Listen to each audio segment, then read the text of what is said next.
Guys कैसे आप लोग, उम्मीद अच्छे होंगे।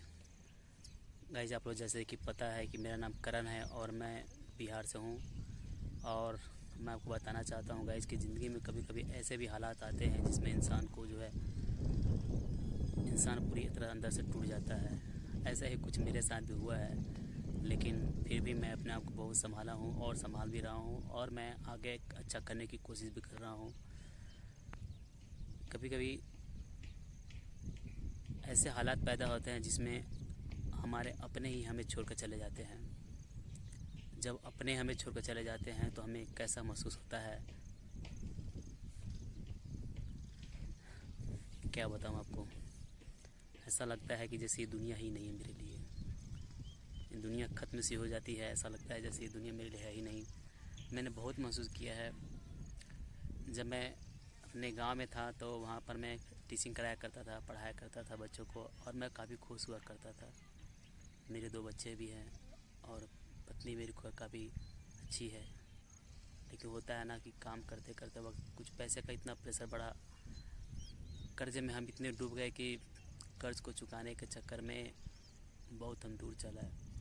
और ऐसे हालात में हमारे साथ में कुछ ऐसी घटनाएं घटी जो आपको मैं बता नहीं पा रहा हूँ। कुछ ऐसे हालात बने जिसमें हमारे बच्ची, दोनों बच्चियाँ और हमारी पत्नी हमसे अलग हो गई। हम बहुत टूट गए, अपने आप को संभाल नहीं पा रहे थे कैसे, और कैसे भी करके हमने अपने आप को बहुत संभाला है। 5 से 6 महीनों में मैंने बहुत दूरी तरह अपने आप को दूर रखा है और आगे बढ़ने की कोशिश कर रहा हूँ। उम्मीद है कि अगर आप लोग सपोर्ट कीजिएगा तो मैं ऐसे ही अपने, क्योंकि मेरे दिल की बातें हैं। ऐसा लगता है मेरा कोई है ही नहीं, और सच में कोई नहीं है मेरा। मैं भी अकेला हूँ, बिल्कुल अकेला हूँ मैं, बिल्कुल। मैं अपने आप को बहुत ही अकेलापन महसूस करता हूँ, अपने दिल की बातें किसी से नहीं कह पाता हूँ। और ऐसे हालात में जी पाना बहुत ही मुश्किल होता है कभी कभी। जब गाइस कोई अपना ना हो, अपने मन की बात, दिल की भावनाओं को आप किससे कहिएगा। ये कहने के लिए जब कोई अपना ना हो तो मन अंदर से बहुत छोटा हो जाता है, किससे शेयर कीजिएगा। और जब घर में ऐसी दुख तकलीफ़ें हो, जब आपको छोड़ कर चले जाए, जिन बच्चों के साथ खेला करते थे, जो बच्चे आपके गोद में खेला करते थे, जिस घर में आप जाते थे और आपकी पत्नी आपको पूछती थी, जब वो सब छूट जाता है तो ज़िंदगी जीना मुश्किल हो जाता है।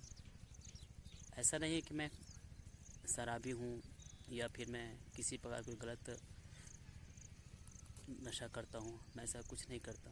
बस इतना ही नसीब में था मेरा कि मैं कर्ज ले बैठा, और इस कर्जे के चक्कर में जो है मेरा सब चीज़ बर्बाद हो गया। कर्ज लेना चाहिए, लेकिन समय के साथ अगर नहीं चुक पाता है तो वही कर्ज जो है हमेशा कभी कभी परिवार की बर्बादी का कारण बनता है। और कुछ लोग जो होते हैं, जब आप कर्जे में डूबे, जब आपके हालात ख़राब होते हैं तो लोग आपका जो है मज़ा लेते हैं, आपकी गलतियों को देख कर के खूब मज़ा लेता है, चुस्कियाँ लेते हैं। वैसे ही कुछ हमारे साथ हुआ।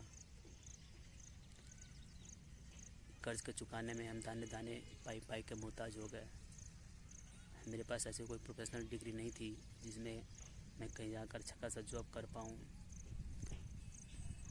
और परिवार की परवरिश कर पाऊँ, बच्चों की परवरिश कर पाऊँ।